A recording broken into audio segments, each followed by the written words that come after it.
Second row. Bonjour, Xavier Giraudon, InfoSport Plus, Canal+. Parlez-nous de votre organisation au milieu de terrain et est-ce que, selon vous, Antoine Griezmann est le facteur X de cette équipe? Pour commencer, Antoine, c'est un très grand joueur, donc on est très content de l'avoir parmi nous. Depuis le début de la Coupe du Monde, il démontre toutes ses qualités, donc vous pouvez voir que c'est un joueur vraiment primordial dans notre système de jeu. Et après, avec Adri et Antoine, on essaye de compenser un peu ce que chacun fait. Donc des fois, ça permet à certains d'être un peu plus bas pour laisser la possibilité à d'autres de se projeter. Et comme vous pouvez le voir, on est 3 joueurs avec un gros volume de jeu, donc ça permet d'effectuer beaucoup de courses et d'essayer de colmater les brèches tout au long du match. So, gentlemen, first row here.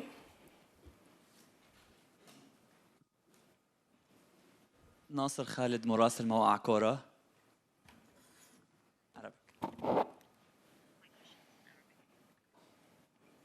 اوكي. ناصر خالد مراسل موقع كورة. كيف تنظرون لمواجهة تونس غدا؟ والصعوبات في هذه المباراة عليكم وعلى المنتخب العربي التونسي.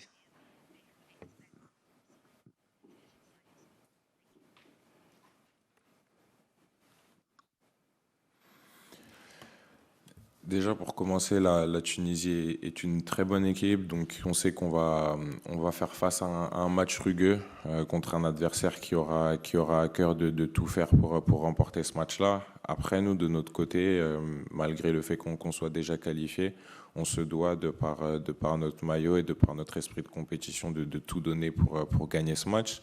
On a des millions de supporters qui nous supporteront devant la télé, au stade, et je suis sûr qu'ils voudront qu'on gagne ce match pour continuer cette bonne lancée. Donc, on sera prêt. Gentlemen, fourth row. Bonjour, Nicolas Le Gardien de Sud-Ouest. Tu évolues dans un poste de sentinelle, où tu évolues aussi un petit peu au Real. Qu'est-ce que ça change pour toi? Est-ce que tu es obligé un peu de te réfréner dans ta projection vers l'avant? Comment tu vis ce poste par rapport à un poste de relayeur plus haut?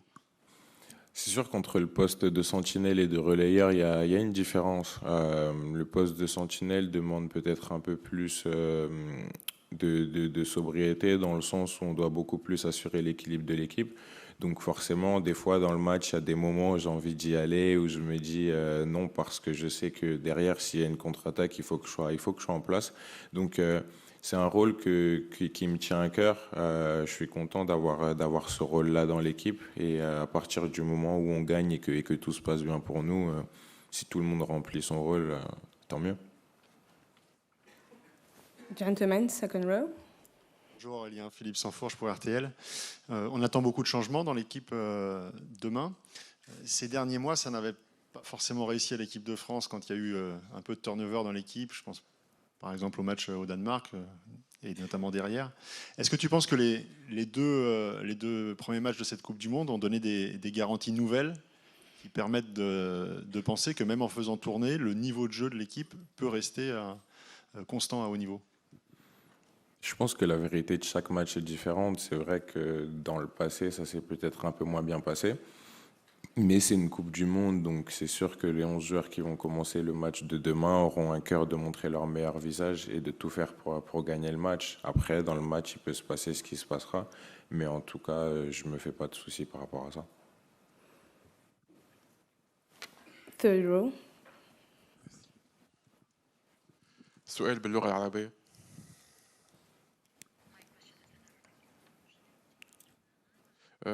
كيف تتوقع أن تكون ما هي أبرز نقاط قوة المنتخب التونسي؟ من تعرف من اللاعبين؟ وكيف تتوقع أن تكون الأجواء في فرنسا خاصة مع وجود جالية تونسية كبيرة هناك؟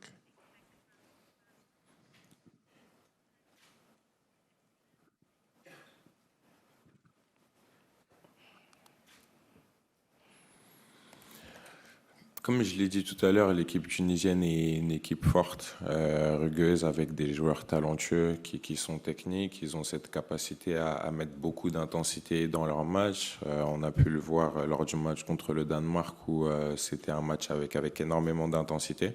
Ils ont de bons joueurs, il y en a pas mal que je connais parce que j'ai pu évoluer contre eux en Ligue 1, comme Brand, Skiri, Kazri, Sliti.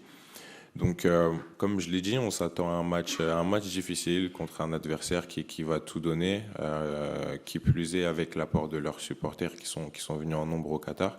Mais il va y avoir une bonne ambiance dans le stade et on vit pour ce genre de match-là, donc on est content. Gentleman in the last row. Bonjour Aurélien, Vincent Garcia à l'équipe.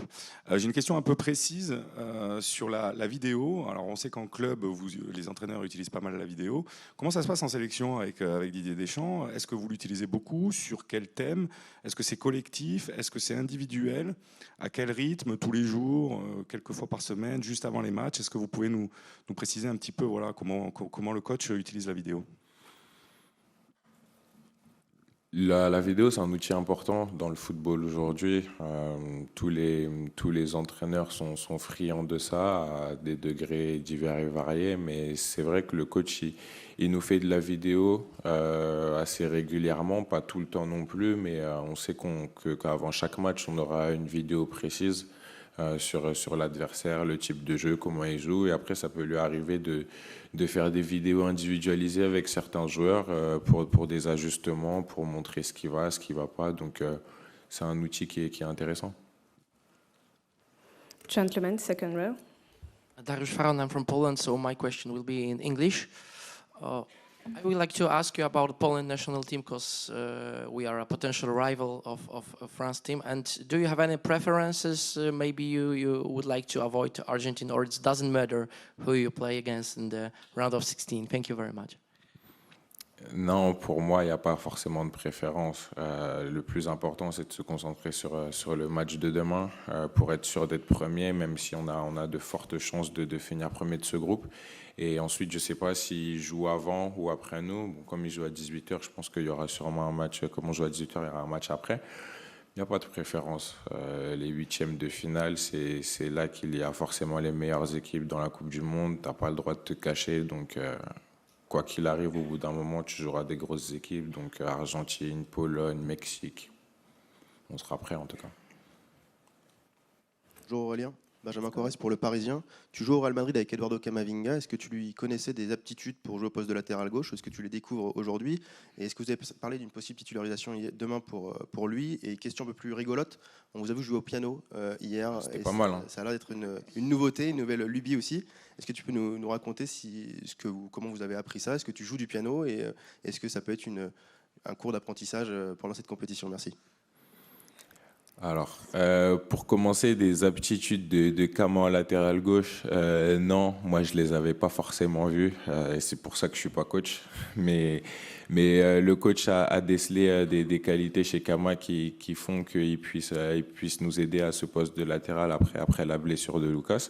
Donc très honnêtement, le groupe, on a confiance en lui. On sait qu'il a les qualités mentales, physiques, techniques pour remplir ce poste-là.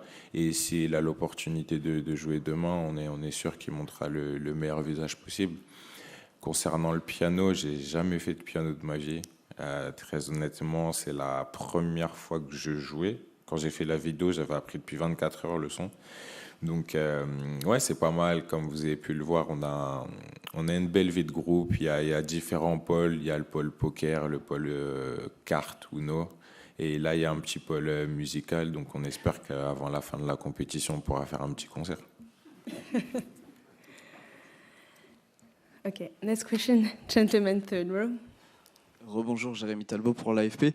Comment s'organise ton binôme avec Adrien Rabiot tactiquement? Est-ce que les consignes diffèrent véritablement entre celles qui te sont données et celles qui sont données à Adrien? Est-ce que vous avez des discussions avec le coach à trois, c'est-à-dire lui, toi et le coach? Des discussions à trois, non, pas forcément. Après, le coach donne les consignes individuellement. Avec Adri, ça se passe très bien, même si on n'a pas eu l'occasion de beaucoup jouer ensemble depuis nos débuts en sélection. Mais comme vous pouvez le voir, il y a une alchimie qui se crée. Et je pense qu'au fur et à mesure des matchs, on arrive à monter en puissance. Évidemment, nos consignes sont un petit peu différentes, mais on a cette capacité aussi tous les deux à faire plusieurs choses. Donc en fonction de ce que le match demande, il va peut-être plus monter ou être aussi capable de récupérer plein de ballons comme face au Danemark. Mais en tout cas, l'entente, elle se passe super bien. So, gentlemen, here, last row. This row, yes, thank you. Bonjour Aurélien, François Verdenay, l'équipe. Généralement, cette conférence de presse est réservée à un joueur qui compte, à un cadre, le capitaine. Un joueur comment? Pardon? Un joueur qui compte. Ouais, un cadre, le capitaine. Je le prends mal, là, attention. Non, mais tu vas voir la suite. Tu vas voir la suite. Est-ce que justement, tu te considères comme le leader de cette nouvelle génération? Leader de cette génération, qu'est-ce que ça veut dire au final? J'ai peut-être 16 sélections, si je ne me trompe pas. Donc, j'essaye d'emmagasiner le maximum d'expérience. C'est sûr que quand on regarde à table, il y a de plus en plus de joueurs avec qui j'ai eu l'habitude de jouer dans les catégories de jeunes. Donc, c'est une nouvelle génération qui est en train d'émerger. Après, le leader de cette génération, non, pas forcément. Mais en tout cas, j'espère que je compte quand même un minimum dans l'équipe. Gentlemen, fifth row, with the white shirt. Rebonjour. Comment tu vis tout simplement ce début de Coupe du Monde? C'est ta première. Est-ce que c'est différent de tout ce que tu avais pu connaître avant? Et par exemple, quand tu es dans cette assistance, comment tu le vis? Est-ce que c'est différent? J'ai pas entendu la dernière question. Quand tu es dans cette assistance, est-ce que ça te fait quelque chose de différent de ce que tu peux connaître habituellement? J'avais pas encore eu l'occasion d'entendre des questions en arabe, donc c'est la première fois aujourd'hui. Mais sinon, la Coupe du Monde, c'est forcément différent. Je m'y attendais, oui et non, parce qu'au final, tant qu'on n'a pas goûté, on ne sait pas vraiment à quoi on s'attend. Mais comme exemple, on a joué le Danemark très récemment en Ligue des Nations, mais je peux vous dire que le match contre le Danemark, là, lors de cette Coupe du Monde, au niveau de l'intensité, de la tension qu'il y avait, ça avait rien à voir, et on en a discuté entre nous, puisque justement, on a pu évaluer cette différence-là, et on est sûr qu'on va encore découvrir plein de choses pendant cette compétition, mais en tout cas, c'est quelque chose d'unique, et il y a plein de choses qui changent. Gentlemen. Bonjour Aurélien, Vincent Romain à Sud-Ouest. On sait que dans le cas d'un troisième match sans grands enjeux sportifs, c'est important pour un groupe de faire tourner, de donner du temps de jeu à d'autres joueurs. Est-ce que toi, tu as dit au coach que tu avais l'intention de jouer, que tu avais envie de jouer ce troisième match? Et je pense que tous les joueurs de l'équipe ont envie de jouer tous les matchs. Après, le dire au coach ou pas, ça c'est les différentes discussions qu'il a avec les joueurs. Mais en tout cas, à titre personnel, j'aimerais enchaîner. On va voir ce que le coach va décider de faire. Mais je suis sûr qu'il n'y a aucun joueur qui lui dira qu'il n'a pas envie de jouer ce match-là. So last question for Aurélien. Gentlemen. My name is Eric. I'll ask in English. I'm from Radio Africa. You're playing an African side.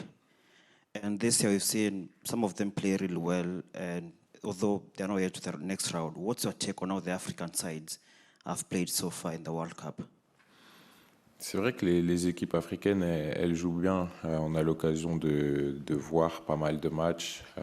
Donc forcément, il y a beaucoup de joueurs africains qui jouent dans les meilleures équipes d'Europe. Donc ça permet lors des compétitions de montrer tout l'étendue de leur potentiel. Et ça se manifeste par de bons résultats en Coupe du Monde. Donc c'est bien pour l'Afrique. Thank you, Aurélien. Now, welcome the coach, Didier Deschamps.